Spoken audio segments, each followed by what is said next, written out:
All right, recording is on. Thank you everyone for being here. Those of you that didn't have the joy of experience this morning, we were not able to finish our meeting this morning at 11 o'clock when the meeting will be changed over to another group. So please bear with us. We have some unfinished business to continue on. And for the sake of what we're here today, I'm going to scrap the formality because I want to hear from everybody. And then the next, hopefully last working group as a whole, we'll go back to a formal setting where we have members discussing in public afterwards. But really, in order to be expedient and really hear everybody, let's cut the formality so we can hear everybody. Okay, so those of you who weren't expecting the continuation of this morning's meeting, sorry. But we need to, we really do want to take this time to make sure that we hear everybody, and we just weren't able to get through the other stuff in 2 hours. I had a very optimistic view when I started the meeting. Hopefully we get done early. Boy, was I wrong. So we're going to continue on. We sort of stopped in the middle of a good topic. We were still talking about labor.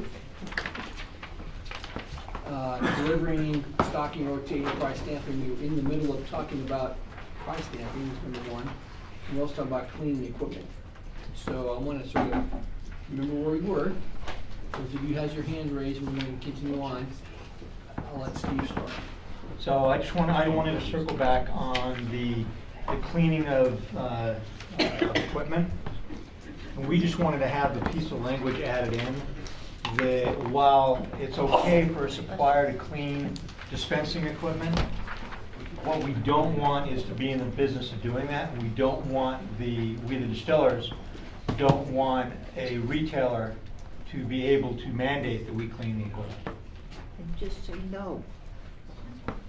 You know, I believe, unless I'm mistaken here, on page 4, number 2, I'm not sure what letter it is, I think that does cover it. It says,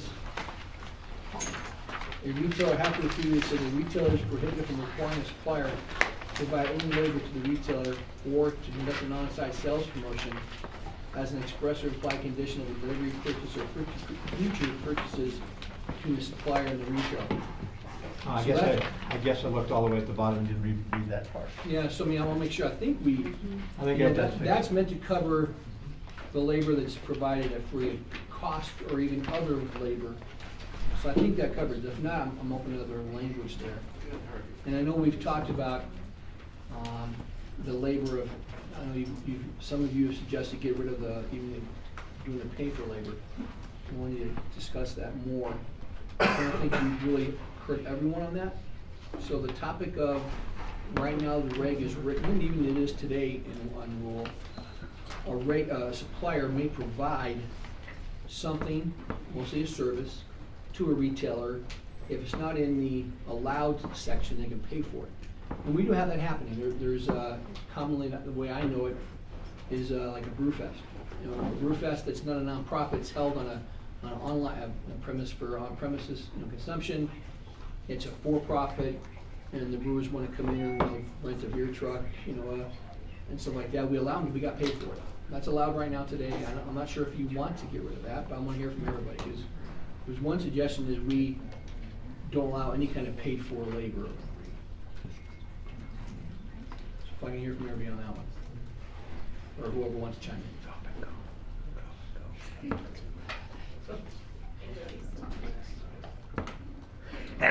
So we've been doing some thinking, obviously, on this section, because I think that, obviously it kind of cuts both ways in the sense of if you allow people to pay, obviously then you have the expectation that, that person can service you.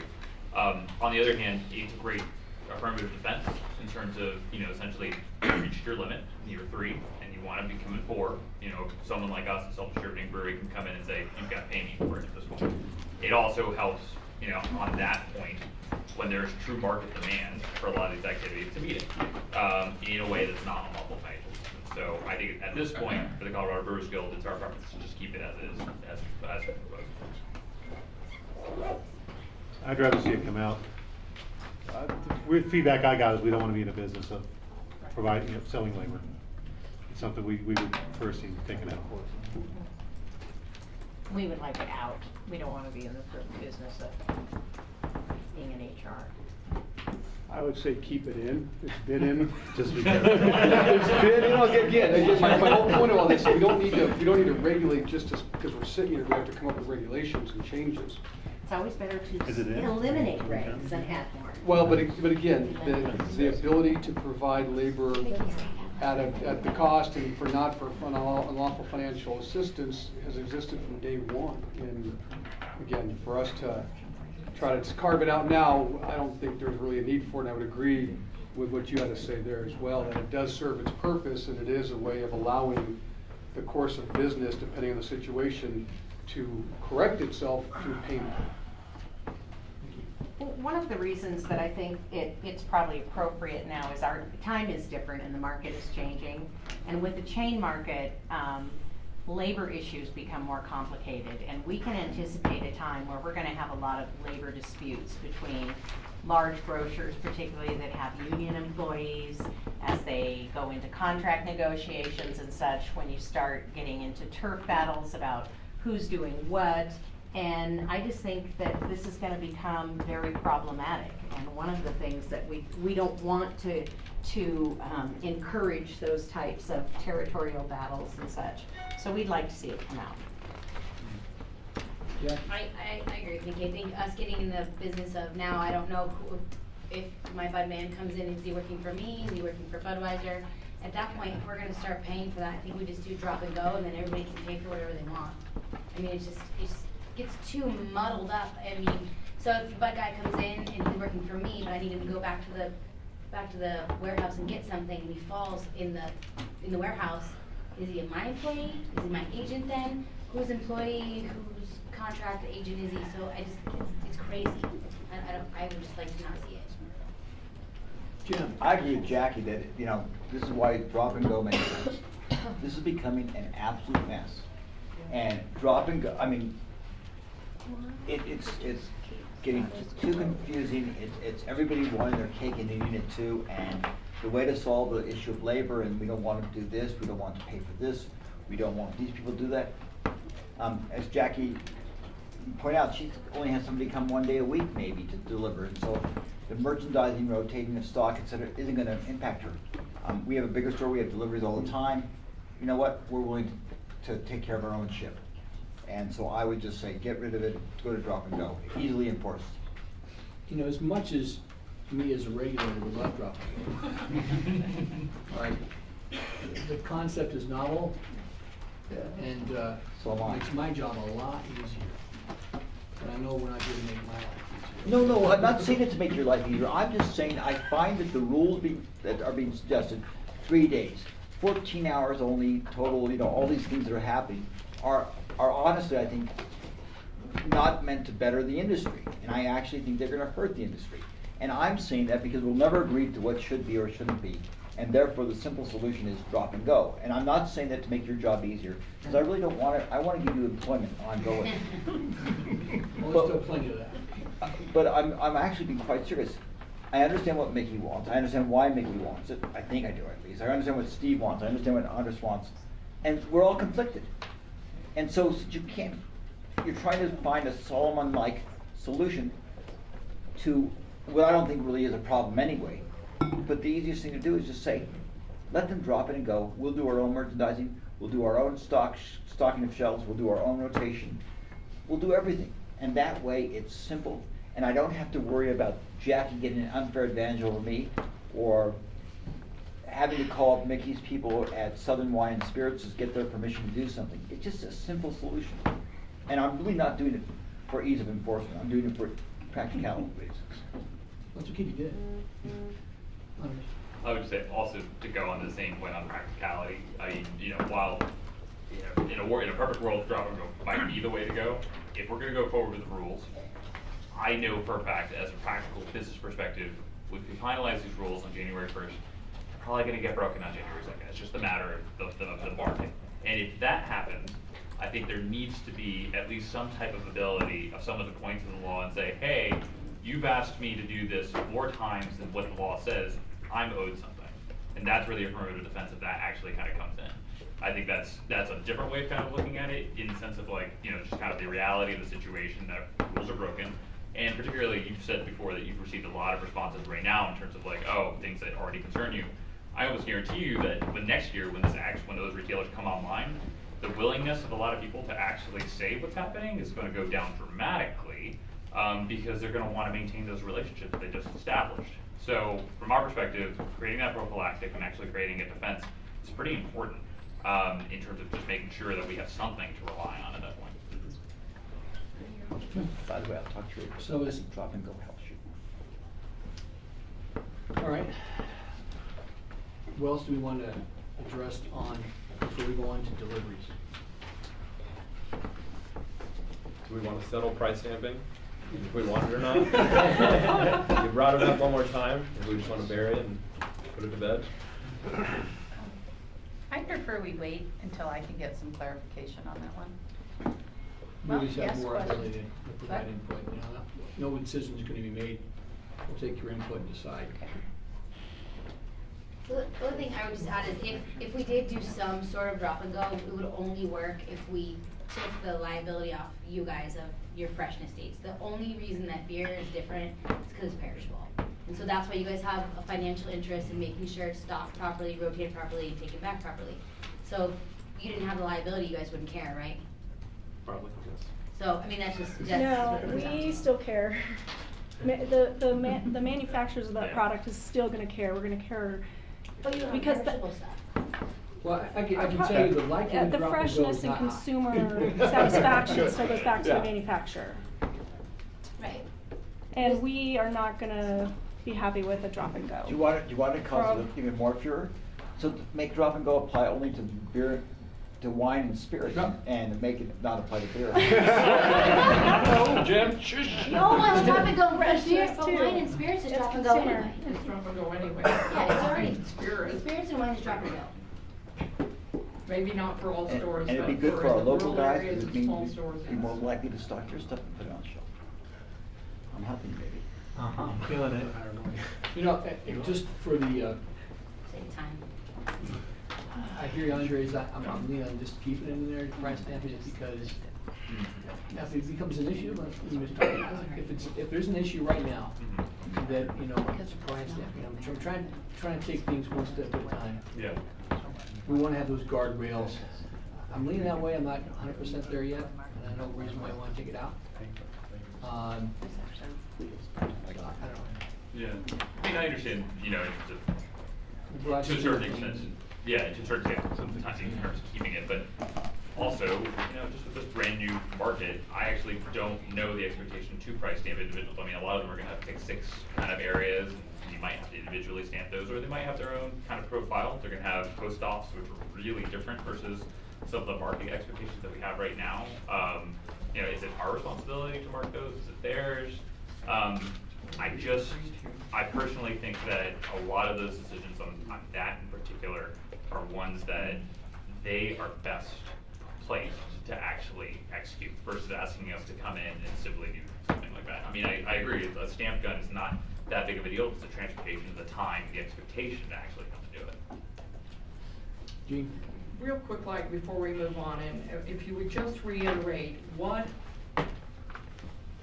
you started this conversation about delivery, stocking, merchandising, value of labor, all of that, with some new additional, what do you, stocking, or delivery, how many days a week? There'll be no limitations. No on that. limitation. How many days of merchandising? Merchandising in conjunction with, say, if I'm getting delivery 7 days a week, they can merchandise during that time period, on those days. Of merchandising, stocking, and rotating, 3, inclusive. So not like 3 merchandising, 3 stockings, 3 rotatings, 3. So, stocking isn't a part of the delivery.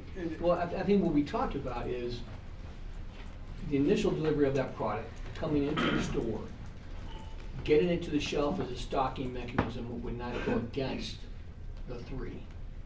So think about it maybe like per not per product, but of the product coming in. So It's one transaction.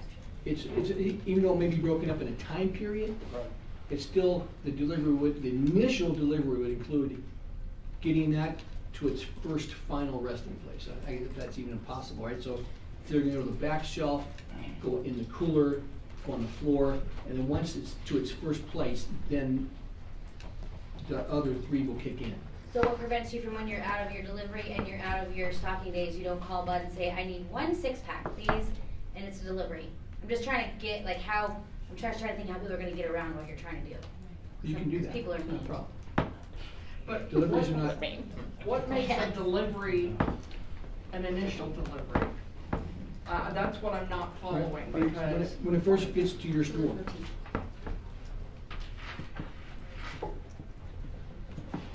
So you have, So if I get, say a really big retailer and I get a truckload of Coors, but I don't get Coors Light, but I get Coors, that's my initial delivery. And then I could have another, and I'm just hypothetically putting this out here. So how many initial deliveries can you have a week? there's no limit. There's no limit on service. I mean, from what I'm hearing from, not all, most of you, from a business perspective, putting a limit on the number of deliveries you can do doesn't make sense. Number one, I think we're stretching a little bit on the rulemaking because you really are inhibiting initial commerce. So I'm a little bit not swayed on limiting the number of deliveries. It's that additional, because the delivery is part of a wholesaler's, supplier's job, is to get that product to the retailer. And if they're out, I don't think it's our job to say you can't show up more than 4 days a week. If your demand is 5, you go 5 days a week. It's the additional labor beyond just the plain delivery that we're more looking at restricting. It's not the delivery. And I'm trying to, I'm trying to hear everybody out, and guys understand that just like Encore, like you are, you walk away from here after we're done going, oh, I didn't think about this, didn't think about that. Please just email us, and I'm gonna ask you to make sure you email the main email address, not me directly. So it's DOR_LED. When you email me directly, you're putting me in charge of those documents, and you really don't. Right, so that's my initial thought, but then we're thinking about, okay, for those entities that it is a drop and go, because the delivery person, their job is to get deliveries to as many places they can in that day, and they really may not have the job of stocking, they just drop and go, and then somebody else comes in behind them and does the stocking and Or rotating. nobody comes in behind them and doesn't get done, except by the retailer. And that's, yeah. And that's 90% of your retailers out there.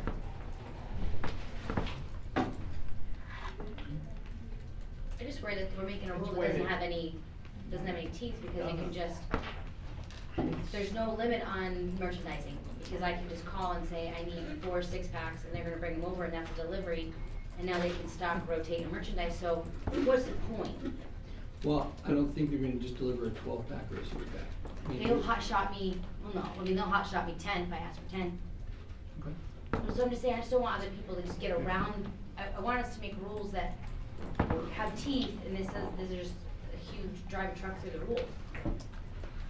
I would agree a lot with those comments. I mean, in the sense of if delivery, if there's an exception to delivery such that you can stock, merchandise, rotate without accounting towards your 3-day, you have created a situation where an exception has swallowed up the rule, right? I think that it is entirely up to each manufacturer, or sorry, wholesaler, to kind of basically make that decision on their own. But essentially, for all purposes, you can just claim that each thing is a delivery. I also, have situations where people would be happy to deliver a keg or, a case just to get around that kind of thing. So I would caution you all in terms of, really thinking about that delivery piece and seeing what actually can be attached to that in terms of the number of permitted times you can actually do those activities. So if you detached it and made it standalone where it's just, the term delivery is just drop and go, right? Would 3 still be enough to service? From our perspective, yes. Yes. Would delivery apply, like you're saying, if you got 4 6-packs, then would delivery, you could stock and rotate just those 4? And would it be No, it wouldn't applicable be to? anything, it would just No, you drop could and just go. Okay, no, but I'm, spend a couple hours there. if you detached delivery, Which is what we did in our, what we submitted originally. Right. Detached delivery is drop and go, merchandising is this, stocking is this. We separated all those out. right, so I'm saying Yes. if deliveries drop and go, is 3 enough merchandising, it's Is 3 enough merchandising days? 3 merchandise Yeah. stock and rotating. So if you deliver that full time, you're not gonna be able to touch it beyond drop and go. Yeah, that's what, yes. Yes. Yes. But that's nonsensical too. Yeah. I mean, I'm sorry, but that, so I get a small delivery on Monday, I get a smaller delivery on Tuesday, I get a huge delivery on Wednesday, Thursday, Friday. So now but we didn't know we were gonna have those big deliveries then. We're trying to work with the wholesalers. So now what we have is that they'll drop it on day 1, and that will say, don't touch this stuff. We're waiting for the Wednesday delivery, but we don't know what's coming on Thursday. I mean, it's unworkable. Either leave it like you have it, which is fine, or else go to completely drop and go. But Jim, help me understand situations in which that actually happens. Like, I'm generally curious in terms of when deliveries vary that much in a week, other than a holiday, then you know that's coming up. You don't know about the holidays. That's a good example. You don't know what's going to happen on the holidays. Right. You don't know what you're running on is going to be on Maker's Mark, or if you do a sale of Jim Beam, or you do a sale of some beer. I mean, you just don't know what's going to happen. You don't know how hard it's going to hit.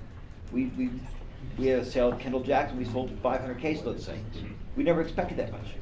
Even if you're spacing out those 3 days, or you're trying to group them together. How do I know what those 3 days are going to be? How do I know if the salesman who's putting together the sales order is not going to miss stuff? What happens if the salesman had 14 of the items back ordered, which happens all the time? Right. I mean, I understand that. I'm just trying to think about situations where that's happening 3 times in a row. I mean, it's just hard for me to think about that. When being pretty cyclical, so I do Yeah. groceries on one day, I do Right. bulk on the next day, and I do pickups for the weekend on Friday. I mean, Right. and I've been doing that for 5 years. Exactly. So So that's I why kinda know- I tend to think of it as cyclical as in almost not predictable, but that's what I'm certainly saying. it I follows a know- pattern. And I mean, I know there are exceptions, obviously exceptions. That's why in our rules submission, for example, before holidays, we said unlimited delivery, unlimited merchandising, unlimited everything, because there certainly, we know that there are crazy days, that definitely happens, and that was our preference. But I'm just trying to understand, just from your perspective, how that kind of happens, honestly. it happens because we may do a big end of the month order, and the wholesaler says, it helps us out if we can deliver it on Monday versus on Wednesday versus Friday. I mean, we had it today. We had an order that was delivered by RNDC where they asked if they could do it on Monday. Gotcha. So let's say they did want to do it works better for us to do it on Friday, but we don't know that ahead of time.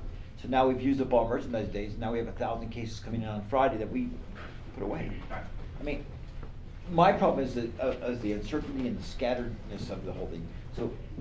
So if you deliver it the way Patrick has it, I guess that's fine, but the other way to go is just drop and go. John? Patrick, how are you going to enforce this? I mean, who's going to keep track of when deliveries are made? And I just see it as a nightmare for you guys, and I do want enforcement to be as clear and as easy as it can be. We're already confused, most stores go, I didn't know I couldn't do that. Well, It's our responsibility, yeah, well, I but. mean, record keeping, you should be able to, everybody should have record keeping of when delivery date, not trying to miss time, but number 2, as far as enforcement, I know that probably the most pivotal point will be the first few months of next year. All right? So we'll, dedicate as many resources as we can, but it's gonna have to be, we'll have to be in cooperation. If you see someone taking advantage of it, or trying it, and we need to know, and we'll look at it right away. And we're gonna sort of commit as many resources, much as we can, towards those first few months, because if we wait till September of next year to start looking at this, that not gonna do any good whatsoever. So that's what I'm committed. I'm not saying we're gonna have a ton of people, we have, but we will make those first 3 months a priority in looking at this kind of thing.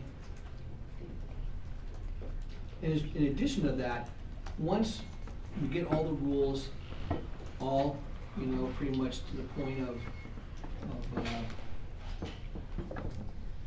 codified or effectiveness, I'll probably sit down with a lot of you independently and discuss some of this just to make sure we're all on the same page, and we know what the rules are, we know what the engagement, we know what the expectation will be. because I don't want some people to go, I didn't know this, so I'll be meeting with a lot of large retailers, large liquor stores, some wholesalers, so that we all know what those rules are, so that, well, we really didn't know that. I'm not gonna be able to give that excuse, so. So who keeps track of when the merchandiser comes into the store? The merchandise. Merchandiser We do has to now, be- we do now. It's part of Do books you and now? records, part of books and records, you gotta keep. Okay. Chief? What level of sanctions apply to violation of this particular section? Revocation. What happened? So is there a range, or, I mean, how, I Well, just don't you know know, what and those are. Are they gonna be stringent enough to where, I mean, is it just, oh, don't do that again? well, I can tell you, trade practice violations, those of you who were around back in 2014 when we gave out our penalty guide, you wanna call it that, it was an internal document that we provided to the industry, and actually we were together, most of you in this room helped create that with us. And that's a level 3. A level 3, and it's usually not very often mitigated, it's usually aggravated because the licensee knows about it. That's not something that usually, so it'd be a 20 or 25 day suspension. First time offense, you usually pay a fine for that. So now, depends upon how egregious it was, we may say, we're not taking a fine. So it all depends case by case, but that's the range right now is 20 or 25, depending upon how aggravating it was. We talked about changing that document, but I'm not willing to do that without all of you here doing that. And that's probably a year or two down the road. We have enough work to do as it is now. I don't wanna necessarily go through, but I think it's good to look at every 5 or so years. We did this back in 14. Maybe next year, you have to take a look at that and saying, is this really servicing the industry and is it working? So that's down the road. Patrick, I just need clarification. So would that 25 days or whatever be on both the wholesaler and the retailer? All depends. Since, okay, because they could both, if they're doing it, they're both in violation. Right. So. Well, if they're both doing it, I'll never hear it, right? Pardon? If they're both doing it, That's not both doing it, chances are I'm not gonna hear it. That's not true, you'll hear it from the other, from Yeah. another Possible. wholesalers in there. Possible. Yeah, okay. Right. I just was curious. Yeah. Both could be liable. I just don't wanna lose sight of what Jackie was talking about in terms of the delivery piece being the back door to whatever we need. You know, whenever we need it, for however long we need it. Because. So my question back to you again, Jim, on hearing on, and it can't be 7. If delivery was defined as drop and go, how many is merchandising, stocking, rotating days is reasonable? Well, in that case, I would just say there's none. So my point is, I'm not upset with what you propose, okay? When you do it, delivery is delivery, and they can do the merchandising, rotating, those, and of But that course, causes a problem, though. price stamping. I'm okay with that. But what I'm saying is if you're really pure drop and go means drop and go, and they do no merchandising, and no rotation of stock, and nothing else. Nothing else happens. We do everything else. The minute the product I starts. understand that, but let's shift gears here a little bit, okay? Say we decide not to do that, so let's take that off the table for a second. Not that we have, but. Okay. Right, take it off the table. If, as is defined now, delivery is just the act of getting that product to the store and that's it, all right? How many merchandising, rotating, stocking days would seem reasonable to take care of that product from a wholesaler's point of view and retailer's point of view? Probably. I know it's 0 for you, I know that. I need to hear from others. No, I know what you're saying, but if in that case, you run 6 days.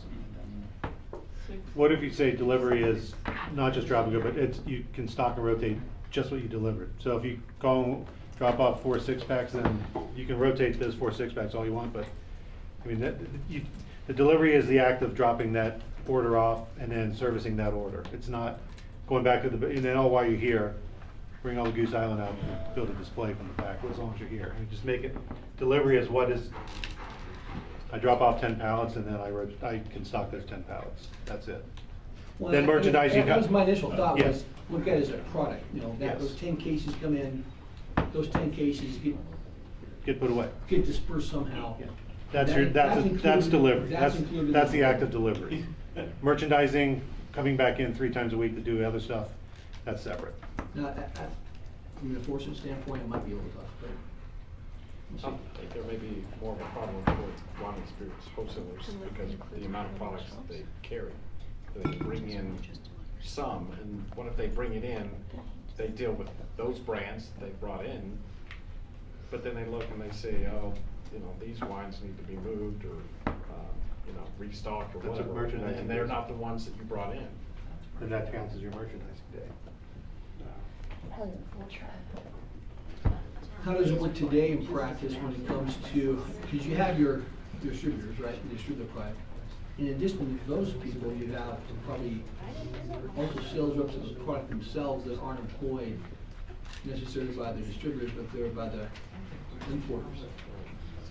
How often does that happen? What, that they come in and do it? Yeah, like say, they're brand specific, where the distributor is portfolio specific.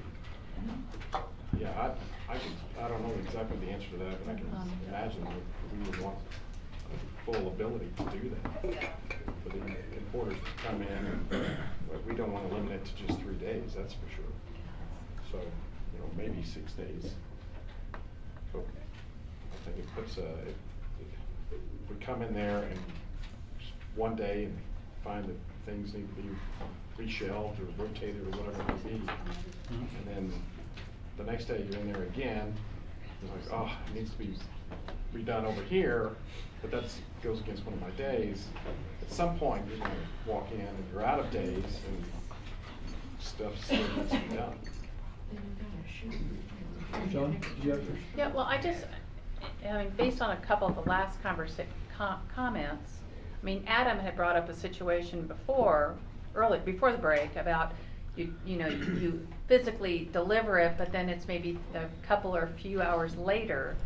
And so with these definitions, if you keep those the same and based on the comments before, I don't think it's clear as to what delivery really means. So are you looking at changing the definition of delivery? I think we In have addition no to, matter where we go with this. I'm so sorry, Patrick? I think we have to no matter where we go. Okay, all right, I just wanted to make sure that it would be clear either way. John? Could you consider delivery, who is the owner of the product? If it's a delivery, the product being delivered belongs to the distributor. Once it's been signed for, it now is product that belongs to the retailer. And if they start playing with merchandise that belongs to the retailer, then that would be merchandising.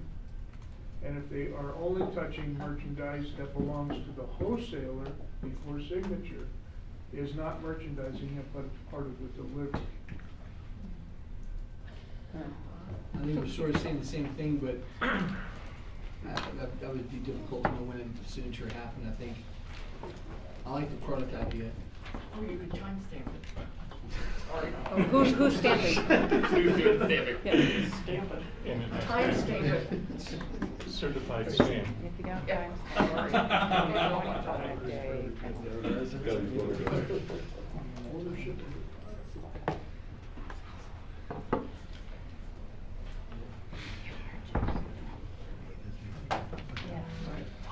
Any more on this we haven't killed yet?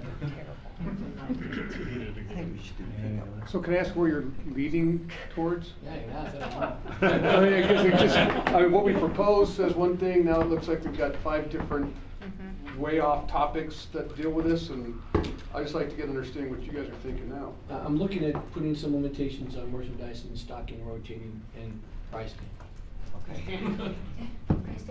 What that looks like, we'll all find out. Limit price stamping to 1 day a week. What? One day a week. On the No, keep that all non-merchandising serious. goods. Actually, on price stamping, we would feel a lot better if you just eliminated the on container language. I mean, just price, I mean, the other stuff is fine, but I just don't wanna be in there, no one wants to be in there individually pricing, stamping each container. Open up and do that. The rest is, I mean, you can handle that probably during the other activities. If you're going in that direction, I would just counsel just limiting it to that.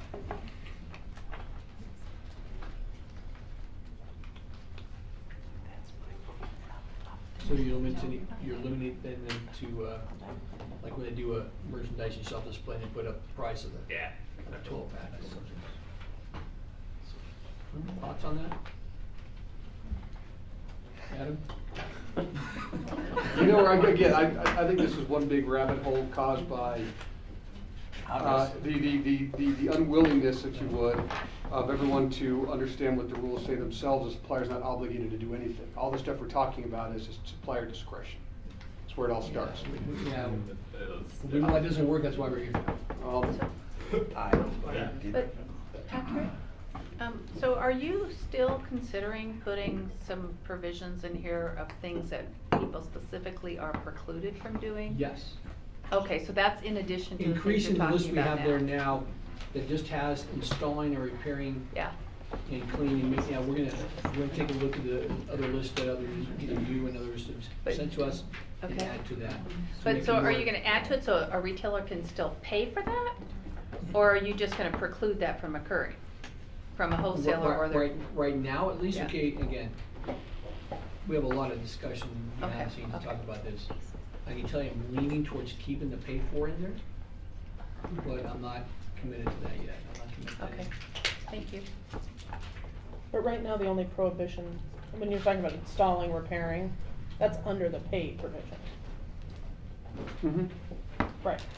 Yeah, what it's saying is, I think what, and I don't wanna put words in her mouth, but the conversation this morning was around a prohibition, whether it's No, paid I for understand. services or not. Okay. Okay.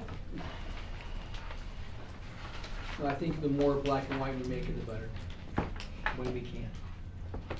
Because you may not mop, and if you want that, well, Unless you break it. unless you break it. You break it, you buy it. It's incidental breakage. As opposed to purposeful breakage. Yeah, exactly, Jim. So my crazy salesman who once took a case and he was angry and threw it down. I'll go somewhere else, but I'm not going to, so. All right, I think we've killed that one enough. Let's go to delivery.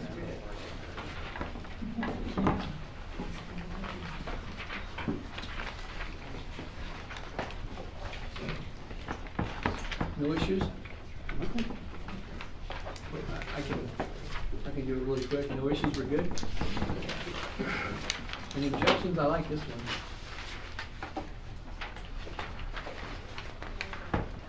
So here's what we did with the deliveries, okay? We did take out most of, not all, and I'll tell you here, I know the biggest concern was what we're asking for at the time of ordering and at the time of delivery, all right?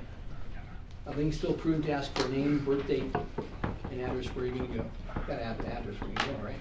So those things, you don't have to log them, but you have to ask them, all right? And then upon delivery, we need the name and then identification number. Not the birth date, but the name and identification number. All right, those need to be logged. So we did change from our last meeting to change some of the requirements of asking and logging. So we didn't get rid of it altogether, but we didn't put on the same requirements as we have today.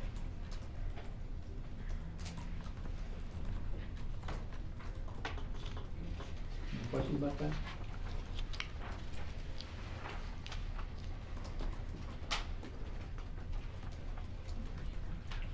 Yeah. How come the first one can go that well? You did a great job, that's why. All right, so you're gonna deliver that really, take us to the end of the morning meeting. So we've gone 40 minutes into our afternoon. So, if it's okay with you, we'll start the quote formal meeting now. And since we do have some new people in the room, we are gonna go around, introduce yourselves, who you're going to present. And if you have not, do we have two separate sign-up sheets, Chris? Sure. Okay. It should be circulating. Okay. All right, great. So our different, if you signed up this morning, please make sure you sign up this afternoon.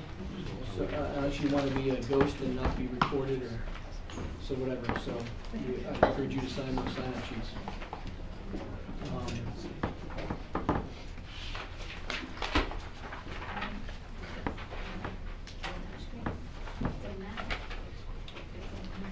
And again, we're going to cut the formality today. If you have the agenda in front of you, I think hopefully this won't go shorter because we've already discussed a lot of this stuff. It's really good. So we'll start with me, Patrick Cameron, Liquor Enforcement. We'll go on my right this time. Michelle Stone, Fitzpatrick, Liquor Enforcement. Jake Faust, Liquor Enforcement.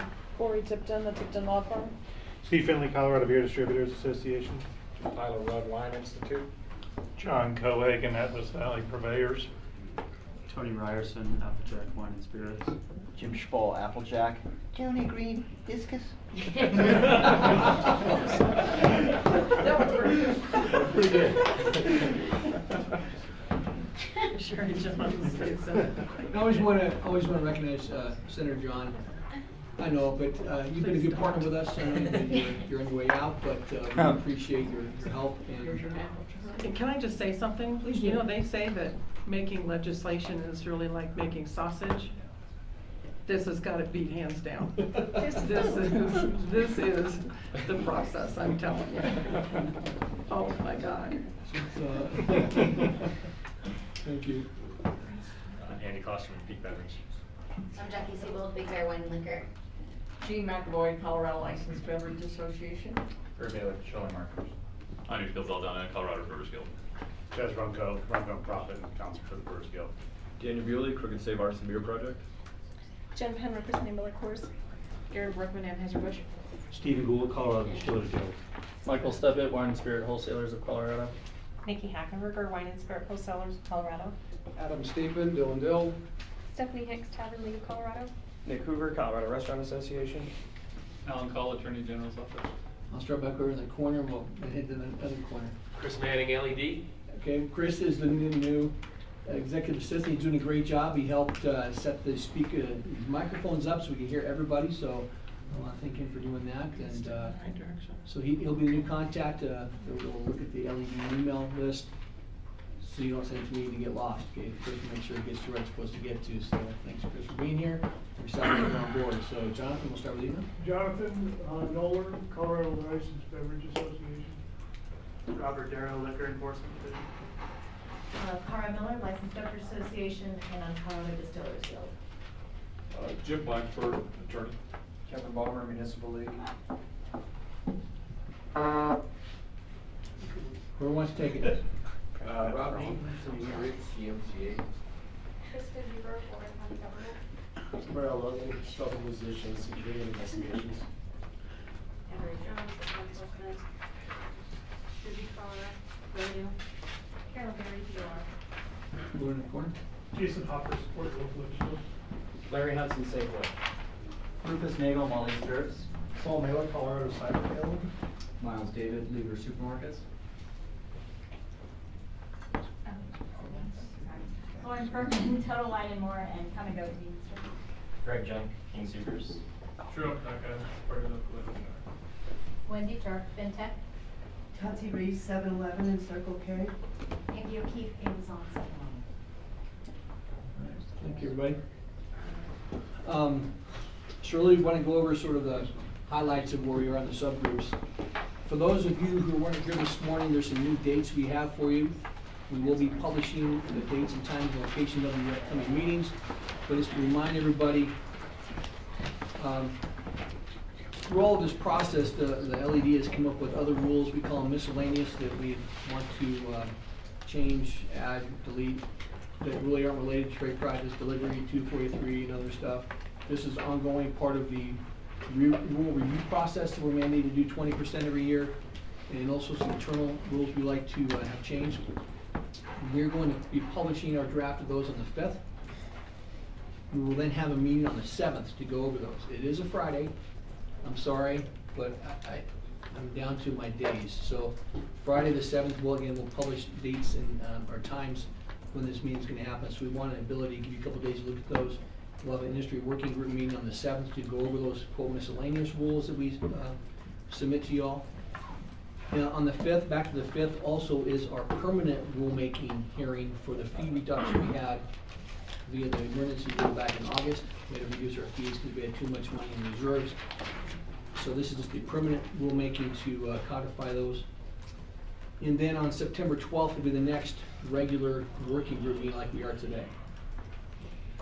Our design, or desire, I should say, is to be able to get our final rules to the Secretary of State's notice to them by the end of September. We have to really do that in order to have an effective date of January 1.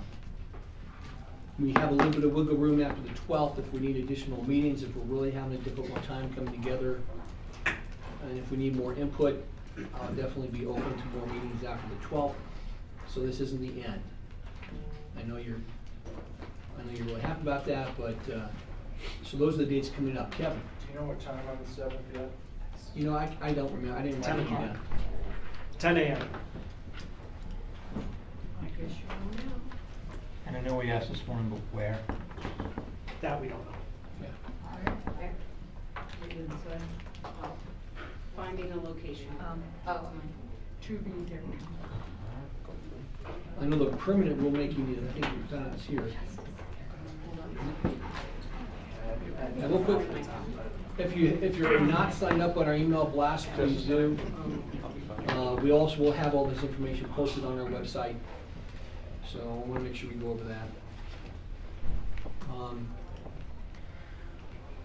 So next we wanted to discuss, just an overview, we were trade practice and delivery. We sort of just spent the whole morning going over that.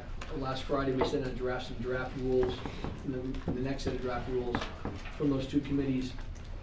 We had a chance to discuss them this morning, and we just ended up with those. So really, I think just from an overall perspective, from trade practices, giving some guardrails to the value of labor, to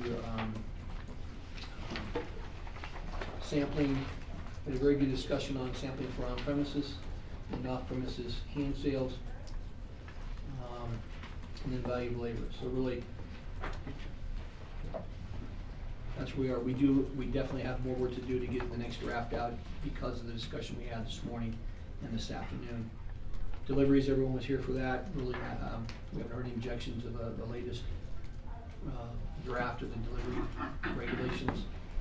Again, we hope to get the program up and running in July to have the permitting process, and it'll take a year from then to get it finalized. So we are excited to see that coming on board. Lodge and entertainment. The subgroup with that has come up with its final sort of draft. We'll be putting that out again. And different from the final draft, and we'll put that out before the next overall meeting. And the law changes in 243. And we had some really good discussion on that a couple weeks ago when it comes to the loyalty program. So I wanted to go over that. We had a lot of good discussion on what that looks like. And where we're going to land is that the price of the product cannot be below the price of the wholesaler's invoice before rewards programs have been implemented, not after. So the price on the shelf of that product before you give any kind of rewards is before, not after, right? We are gonna have it to where you do have to accrue the points before, or the points before you can redeem them, so it can't be the same transaction, or will be a lower laid-in cost, or not laid-in, but below the cost. So that's where we're headed with that. We will get some final drafts out to you with that shortly. That's where we've landed, Andy. So have you given any thought to the fact that like the cost from a supplier can change over time for how much an item costs? Sometimes pretty drastically too, in the case of like closeouts and that sort of thing. It starts getting like really complicated when you consider like in the accounting system it's called like average weighted cost is what the item actually costs. But say you buy like a wine bottle, you know, in 2018, and then you buy that same one in 2010, and it's like half price on one of those transactions. You know, at what point, and sorry for opening up this crazy door, but at what cost of those items is the lowest possible item that that a person can sell it for? One, I think we used the first in, first out method. Okay. And I So think it's it's the in most the rule, recent? I think it's in the rule now. Or the oldest? Okay. Just to be clear, you got a 2010 vintage, you got a 2018 vintage, same product. You can't sell the 2018 with the 2010. No, not the same product, Right. different. Because they're different products. Yeah, absolutely. For this, they That's what I definitely. thought, but. Now, I do understand that sometimes your prices may go down, like, you know, maybe they're doing a closeout and you bought it for $10, now you're buying it for $5. Okay, you gotta make sure you keep track of what's what. So if we come in and you only have, you know, you have plenty of stock of both, and you're selling at the lower price, that might be a problem Yeah, because it's first yeah, I'm in, thinking first like you out. buy a case one year and then, I don't know, some crazy closeout deal of, you know, 100 cases later on, but you've still got, you know, a couple bottles here left over. I think You gotta sell those couple bottles at the same price you bought them before you sell the rest of them now. Actually, I don't think so, at least, because at that point, it's a closeout and you're not gonna be able to buy it again. That's a different situation than a closeout, yeah. So that, So, Patrick?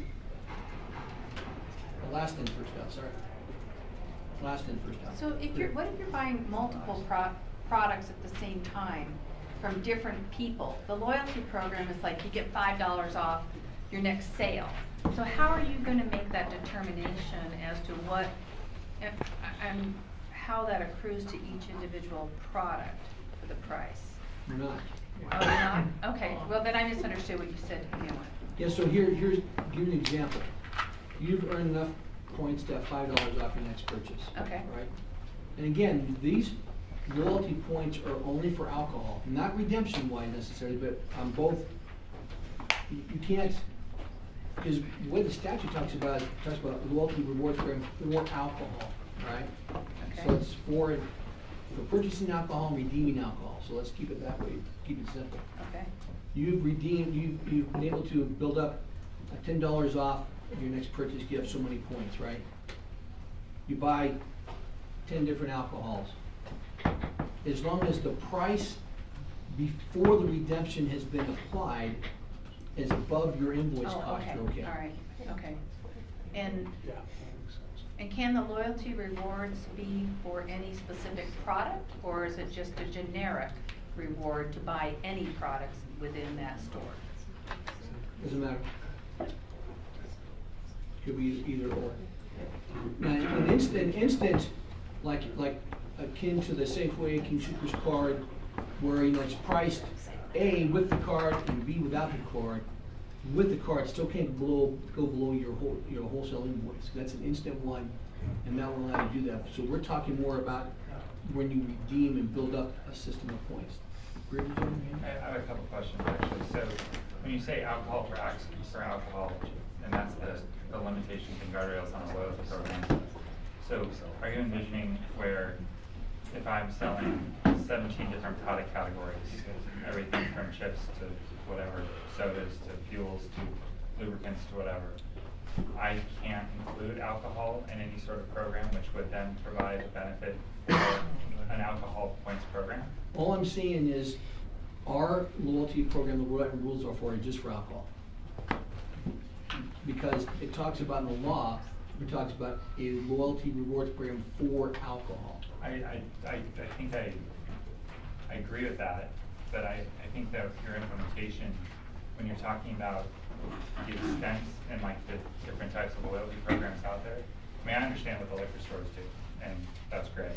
But for other types of loyalty programs, they're extensive cross-subsidization in categories where you're never, unless you have a price survey or an invoice cost review of each individual price category, aggregate that in its entirety, and then make an analysis if the program, if you're going to be allowing alcohol discount, that it's, I can tell you from experience, it's almost impossible. And that doesn't even count the hedging point that the gentleman made when you're talking about buying, you know, a month or two in advance, and the wholesale price cost is different there. I mean, practically speaking, if you really, in my view, want to go with what the legislature generally intended, which is protecting some of these products from cross-subsidization and below-cost programs, then it has to be strictly defined and limited to alcohol for alcohol. And that's kind of a tough message for my guys as well, is, you know, I can't sell $200,000 in fuel on a kickback rewards program, allow a customer to come in and buy beer for that. I mean, I guess my point is how, unless you straight prohibit any other sort of cross-subsidization, take away the consumer protection, privacy laws, you know, the credit card sales, all of that, just push that to the side, I wouldn't even understand how to begin to track it. I mean, even as a retailer. And believe me, I understand why it's important, I understand why the legislature put it in there, but the way that your rules that were in this draft are currently constituted, I think raises tons and tons of problems and legal So challenges. I'm not, give me an example, Barry. Okay, so, I'm Schrader's Country Stores. I give everybody 1 point for every dollar they spend, whether it's on fuel or sodas or tacos or chips or whatever, right? And under the current constituted program, which they have for 3 2 years, you can come in and say, okay, if you accumulate 1,000 some odd points, you can use that for any sort of category, and you can get $10 off whatever that is. Now, realistically, you just used your profit margin on fuel and everything else to now target, in theory, an alcohol consumer and provide that, even though, call it the basket of goods, is still being sold at above the total aggregate price, right? But if you, that's a different conversation than if Schrader's Country Stores sold $1,000 in 3 2 beer and then gave $10 off a 12-pack purchase, you know, a month later. When you're talking about the aggregate price over what that consumer and the benefit that that person accrued, you have to decide whether or not you can cross-subsidize or not. And if you can, I think that it opens up alcohol to increased and significant pricing pressure from people, and I'm not sure that that is really what the legislature intended, to be fair. Or I thought is we're not getting crossover. It's alcohol for alcohol. You build up points by buying so much alcohol, and you get points off for Okay. redeeming such alcohol. Then can you do it the other way? So if again, Schrader's Country Stores, and I want to sell the entirety of my cross-subsidization, give people a discount on gas, can I use alcohol for points that way? Sure. That's a question we'll need to discuss internally, because it's more of looking what the law says. It talks about, Below cost for it alcohol. doesn't say alcohol, non-alcohol products. Right. It's a loyalty program for alcohol. Right, so but is that, I guess, restrictive or permissive at that point? It says no below cost selling except for loyalty programs for alcohol, but does that preclude loyalty programs that currently include alcohol?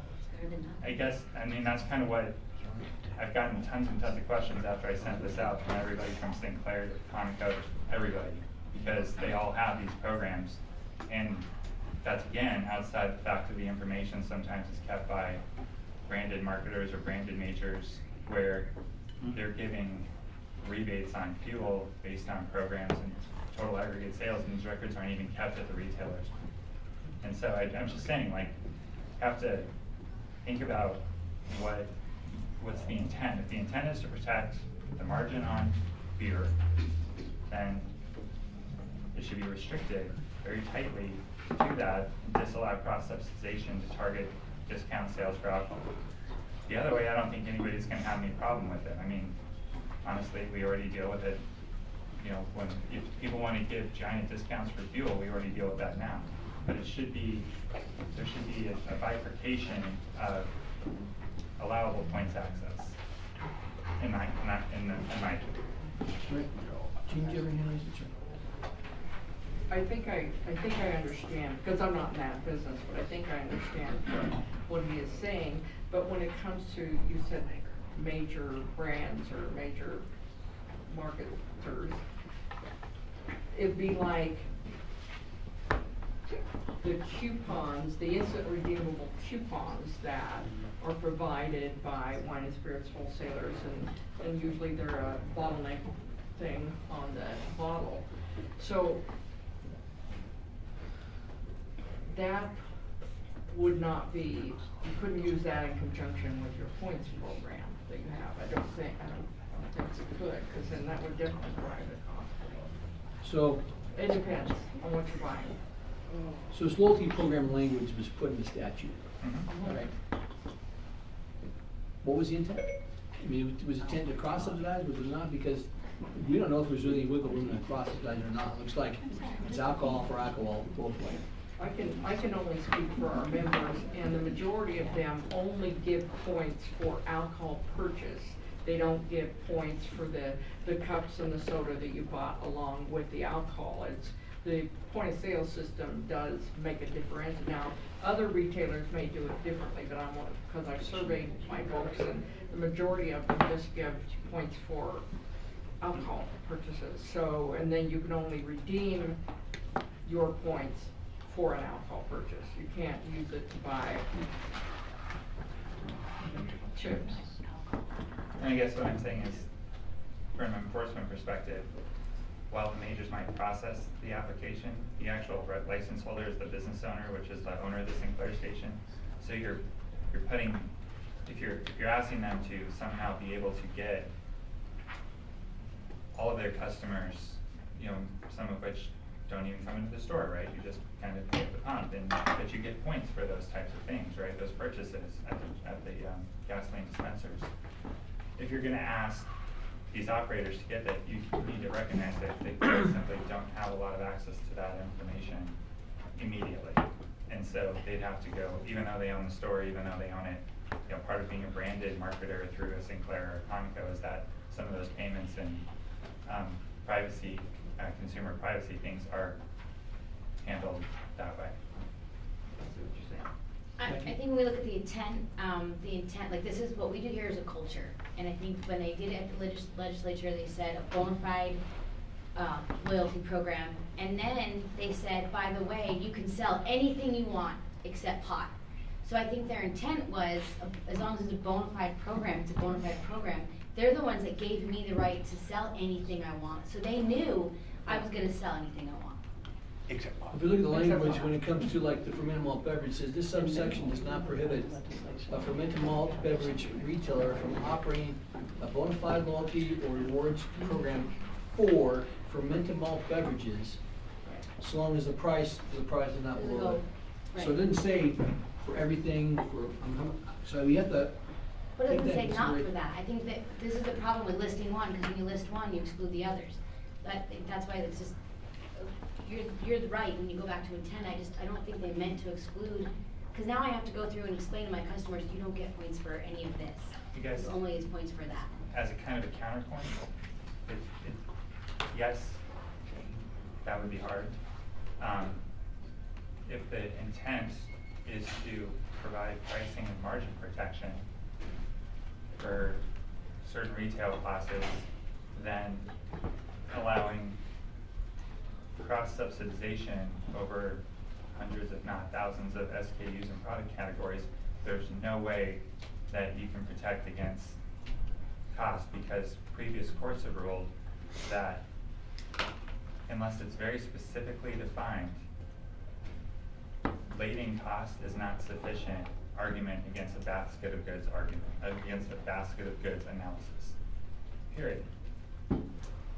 I mean, and there's case law to support it, so that's not gonna keep, as long as, if you can utilize every single thing in your store, or on my fuel island, or my car wash, or my garage, right, anything that's relative to the owner of the licensed premises, then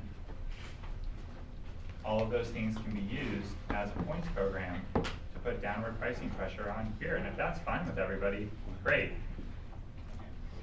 It's just the associations have particular experience, and if you're gonna promulgate a rule, we would want it extremely clear. What our reporting and tracking obligations are. Tyler? I don't think the law specifically talks about this, but correct me if I'm wrong. But is there any way to require the loyalty program to not be brand specific?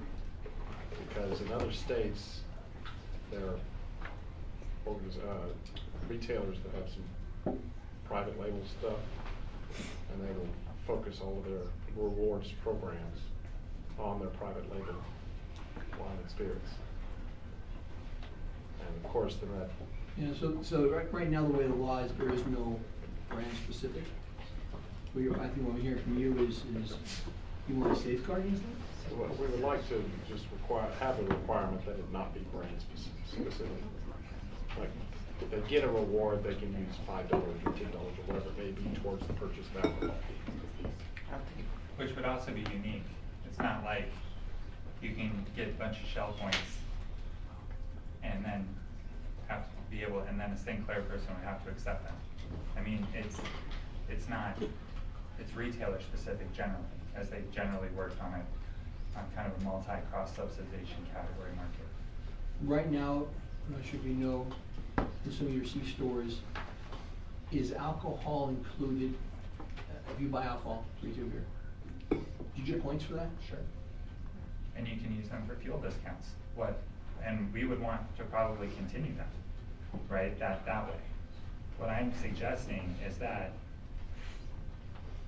everybody should realize the downward pressure on fuel because of those programs.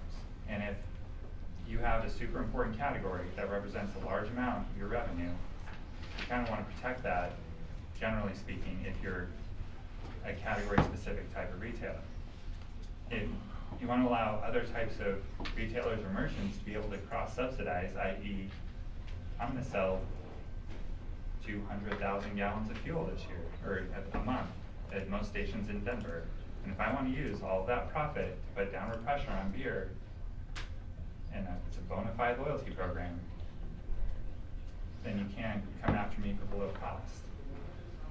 So, because it's the basket of goods. That person has aggregated that many points. And so if I want to give beer away, and I can prove that I made enough money off of all their other sales, that's allowed under your rule. Any other comments, questions about the loyalty program? As an independent operator, small stores, we're limited to what we sell from our store, whereas I understand the point, every King Soopers could be giving points for gas throughout the state. And is that the intent? I don't, from a little retailer, as long as everything we sell is included, I'm okay with that. I think other small retailers are here.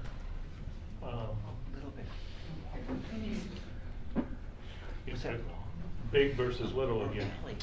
You're never gonna get away from that. I just don't wanna see it, I wanna be able to direct my points, kinda like Walgreens does. If I wanna do double points on Corona, I wanna be able to do that. I don't want somebody to limit me to say it can't be brand specific. Cause that's the whole thing. If I'm having if I'm trying to push a new brand or I'm having a dog of a time on a label, I wanna be able to offer double points for it. Yeah. And I want someone to tell me no. To earn it. Yeah, this is how you have to earn your points. Well, for the rewards, it would be. Oh yeah, I don't care what you use your words on, whatever. But I don't want you to tell me how to earn them.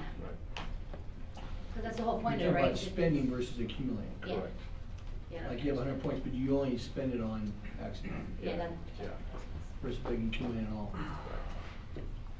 And I don't know if there's any safeguards. In other states, we've had issues that retailers will seek reimbursement in some ways for their loyalty program. Really? Yeah. And so we had to put in law that they cannot seek, or the retailers cannot seek reimbursement, and distributors and suppliers cannot reimburse retailers for loyalty program awards. Shell does that. Shell does that. Could you repeat that because your voice went that way? Sorry. So in other states, we've had an issue with distributors and or suppliers being asked, not very politely probably, to reimburse the retailers for their loyalty program. So we've had to go in and put in certain states laws that say a retailer cannot seek and nor can a distributor or supplier reimburse the retailer for the loyalty program. But I want to follow up with the first part of you didn't want loyalty programs to be specifically towards Toward the brand. branded products. Right. But it's the points that are accrued in a liquor store are the purchases that the customer makes. And if that customer only goes towards a particular product, that's all they ever buy, and they're never gonna buy anything else, you can't force them, you can't tell them they can't buy that, and you can't tell them they can't use their benefit of that loyalty program on something, oh, sorry, you can't do that. You can't have that product. That doesn't fit under our program, is that right? No, that's not what I'm saying. I'm saying that you can earn it however you want to earn it. If you go in and buy Corona, 7 days out of the week, all of those points, and one day you want to come in and buy a bottle of whiskey, you use your points towards whatever whiskey you want. Yeah, it's up to the consumer, not to the Yeah. retailer. Yeah, that's what I'm saying. It's up to the consumer Right. to buy whatever they want. You Right. can't deny them. Right, no, I'm not saying that. But there have been some retailers that will seek reimbursement from suppliers and distributors to help subsidize their loyalty program. Now, I would agree with that, Tyler. You want to make it to where you have to use uncertain brands to redeem. And only redeem these if you buy this product. Then that's a potential issue, but not on the accumulation part. Gene. I'm gonna open up another Pandora's box probably. So for a very large chain of fermented malt beverage, if you are earning points on all your purchases, regardless of what it is you purchase, you earn your points, and then you could turn in you could, how would I say it? Redeem, thank you. Redeem your reward from your loyalty program at any one of their locations. It doesn't have to be the location where I suppose you're earning your points all over town. So you could, somebody dinging? I'm dinging, sorry, Gene. It's like the gong. I'm dinging. I'm trying to turn it off. That's in the belfry. So there is no limit on where, and of course, if you're a liquor store chain and you have more than one, I suppose you could use your points from location A at location B. I just don't want to prohibit that, but I didn't know whether that was where you were going. I have no intention of prohibiting multi. All right, thank you. That just wouldn't make any sense. So yeah, Gary. I guess, it's probably some liquor stores, this isn't a big issue for them, I'm gonna stop harping about it. I guess I would just also ask the division consider how you're gonna handle virtual app-based loyalty programs. So like some programs don't actually exist on a card. Some programs you don't sign, you just kind of sign up, here's my app, you scan it wirelessly at a point of sale system. It's all kept at a centralized thing. Those records have to be available to us. Now, we have no desire to capture names, okay? What we have in the rule is you must have some kind of unique identifier for that person. So a number, a series of letters, something where 1, 2, 3, 4 is 1, 2, 3, 4, or whatever it is. You have to have something to identify what their track is, So just because, or else, how else would we have zero enforceability? And if your chains or your individual stores using the chain, then they have to give that information to us. So, just kind of as some further thoughts, like how the person paid, what they paid, who they are, their address. That's all information that our friends in the credit card world have kind of told us that we're not allowed to keep anymore for paid. Yeah, and then also I would want something, and formally request something in the rule that said any records are not public. They would just be investigatory on behalf of yours, but any sort of proprietary information, pricing programs. Proprietary, yes, we're not gonna release proprietary stuff, but records of buyer number, 1, 2, 3, 4, whatever you wanna call it, if used in an investigation that would result in some kind of disciplinary action, is a public record eventually. But there would be a law change to be that, I cannot protect that. So the consumer's personal information that would be protected, name, address. We don't even want it. Okay, because we don't have it to a large No, degree. we don't want it. after Our certain rule things. says you must have some kind of unique identifier. Okay. For that Okay. person, taking away the person away from this, yeah. And something you want kept on site, like, what's the timeline? So you come in, you wanna inspect us you wanna see what my loyalty program looks like. I have the ability to go on my back office and tell you, but a large chain may not, cause it's probably centralized or something. We traditionally allow a certain amount of time. Like, it's just a reasonable, whatever it is. Reasonable amount of time. If we do an official records demand, we Oh, okay. expect, we're gonna give you some time to get that. I mean, the way the law is written, really expects you to have paper copies all the time in your store. That's what the law is. I do. We sort of loosen that up, saying the reasonable expectation is we give you the demand for records. We give you time frame on that. Because we understand the electronic age now is a little bit different. It's no longer books and records kept at the store. I really agree with what he's saying, actually, because if you could just spend like $500 a week at King Soopers and then exchange that for alcohol, it's really gonna put a damper on the liquor store industry. So I think if liquor stores, and in liquor stores you can't have that many licenses, so if liquor stores didn't have those same restrictions, but I think what he's saying and what you were saying is just have alcohol for the fermented malt beverage licenses. The way I read the law is loyalty programs are just the alcohol part. If you want your own loyalty program on top of that for non-alcohol, go at it. You're not prohibited, but you can't mix the two.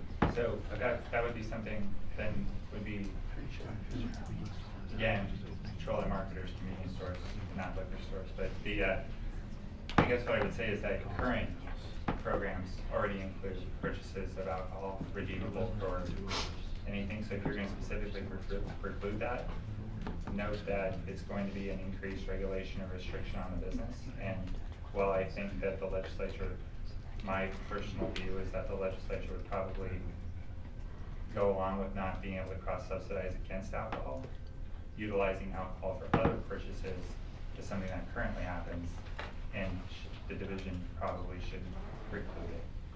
So you're saying prefer if you buy alcohol, you can go point towards anything, but not buying anything, go towards points of alcohol.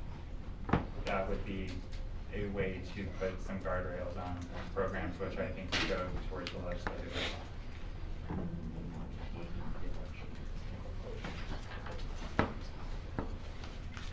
But that would restrict liquor stores as well. No.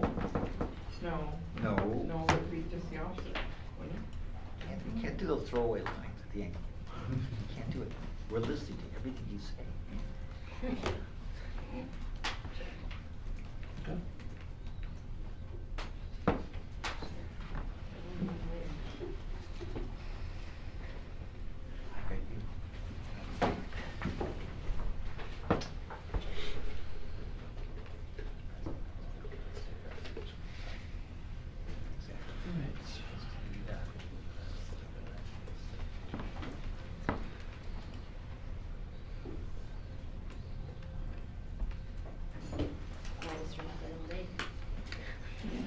Wonderful, isn't it?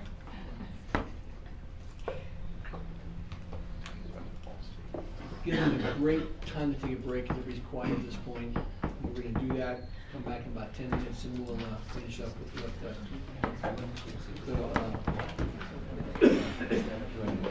draft rules. The 243. You wanna go buy something? I'm not kidding. I watched it happen.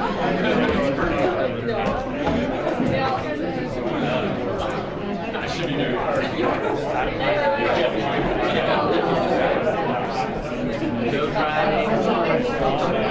That was awesome. right, we'll go ahead and get back started so we get in, right?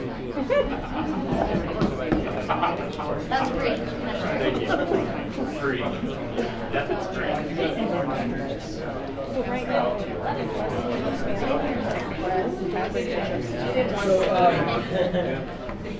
That's not what he said he was saying.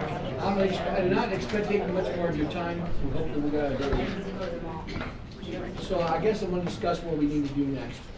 I mean, we talked about trade practice delivery, a little bit of rewards program, but I feel the knowledge I haven't published that language yet, so you know what to look at. So we still have 243 and other laws and those miscellaneous we talked about. We'll get the 243 and other laws out to you this week, because they're almost done. And like I mentioned before, September 5th, we'll get the miscellaneous out to you. We'll then have our working group meeting on the 7th that will discuss anything besides trade practices, deliveries, will be open during that sub-meeting. Now, if we still need to have more trade practice, delivery at that meeting, that's fine. So the 7th will be the next subgroup in order to discuss anything we haven't really come to closure on, you have questions on, and again, it'll be our subgroup.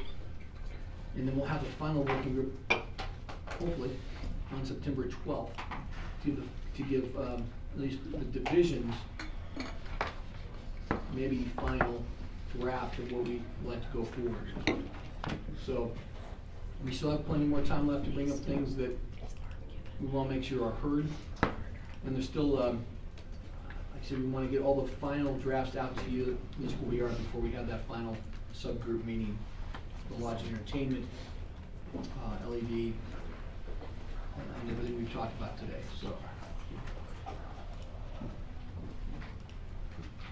with that, really, of what we discussed today, is the division missing anything? We have to take anything else into consideration that we haven't heard already? Not a regurgitation necessarily, but anything we're missing.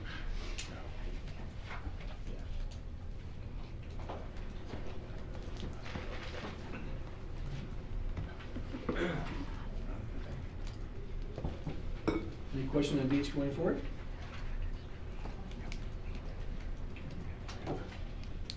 Probably not today, but in the next couple of days, we will have an email blast of all the dates, time, and locations of the next meetings coming up.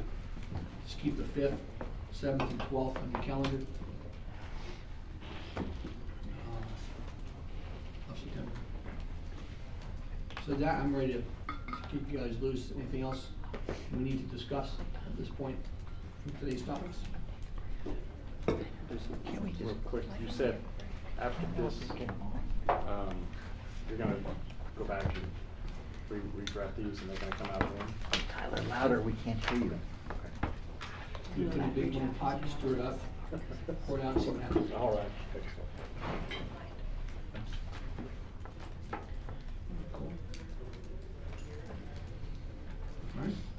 So, anything else to be said? I guess just glad to adjourn. It's before 2 o'clock. Yes, no one back. I apologize. Maybe I wasn't paying attention, but on the agenda, you mentioned something about lodging and entertainment.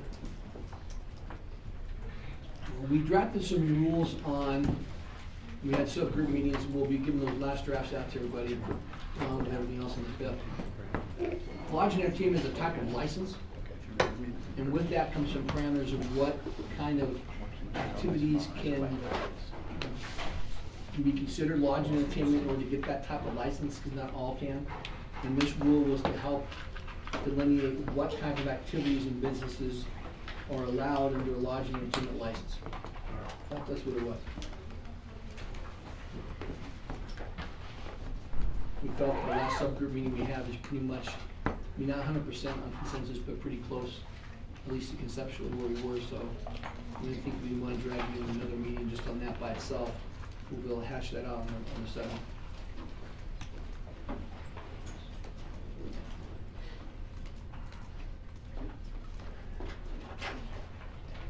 There we go. Thank you very much for your time. I really, truly appreciate it.